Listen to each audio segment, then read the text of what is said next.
Bueno, pues en este ejercicio nos piden primero calcular la resistencia equivalente del circuito, después completar la tabla, potencia, voltaje, intensidad y resistencia de cada elemento y por último comprobar que se cumple la propiedad de la potencia.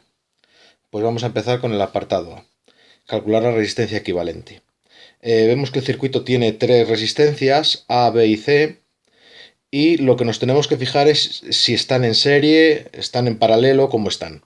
Bueno, pues se ve que están, es bastante fácil ver que están en serie. ¿Qué significa que están en serie? ¿Cómo se sabe que están en serie? Pues porque toda la intensidad que sale, por ejemplo, de la A va a llegar obligatoriamente a la B, no tiene otro camino por el que pasar. Y toda la intensidad que sale de la B va a llegar obligatoriamente a la C. Eso quiere decir que están en serie, A, B y C. ¿Cómo se calcula la resistencia equivalente de tres resistencias en serie? Pues es muy sencillo, lo único que hay que hacer es sumar las tres. Por lo tanto, la resistencia equivalente son los 3 ohmios de la primera, más los 5 ohmios de la segunda, más los 4 ohmios de la tercera. 3 y 5, 8, 8 y 4, 12. 12 ohmios. Bueno, pues vamos a poner esos 12 ohmios, lo vamos a poner dentro de la tabla en la resistencia de la pila. Ahora vamos a completar la tabla a partir de los datos del circuito. Los 36 voltios irán aquí, el voltaje de la pila, 3 ohmios es la resistencia A, 5 ohmios es la resistencia B y 4 ohmios es la resistencia C. Bueno, la siguiente casillita que habría que calcular es la intensidad de la pila. Puesto que tenemos el voltaje de la pila y tenemos la resistencia equivalente del circuito, podemos obtener la intensidad de la pila.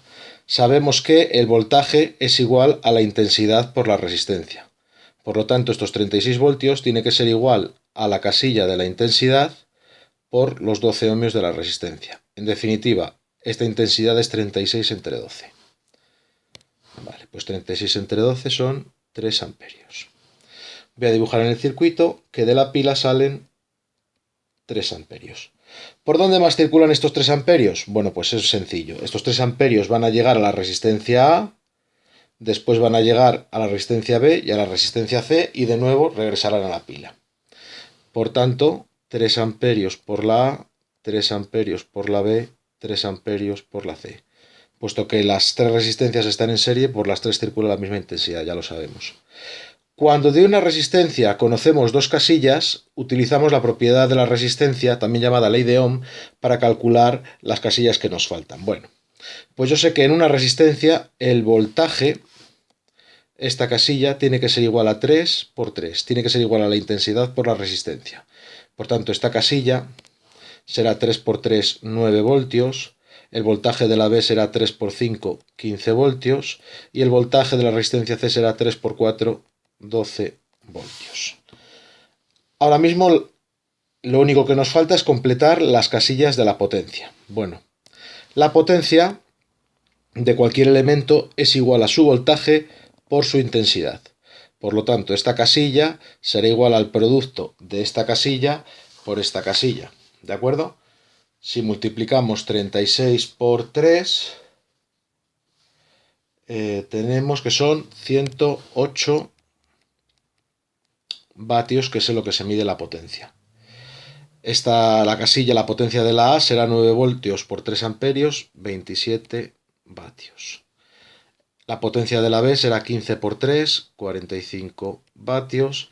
Y la potencia de la resistencia C será 12 por 3, 36 vatios. Y con esto hemos terminado el apartado B, completa la tabla.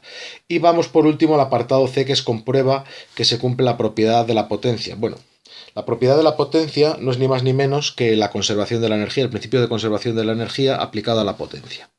¿Y qué quiere decir eso? Pues que la potencia de los elementos que ceden, en este caso la pila, tiene que ser igual a las potencias de los elementos que consumen, es decir, a la suma de las potencias de los elementos que consumen, que son las resistencias. En definitiva, me están diciendo que estos 108 vatios tienen que ser igual a 27 más 45 más 36 vatios.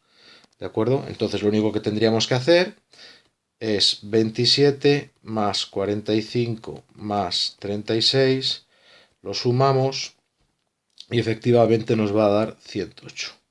Con lo cual está de acuerdo y el ejercicio está terminado.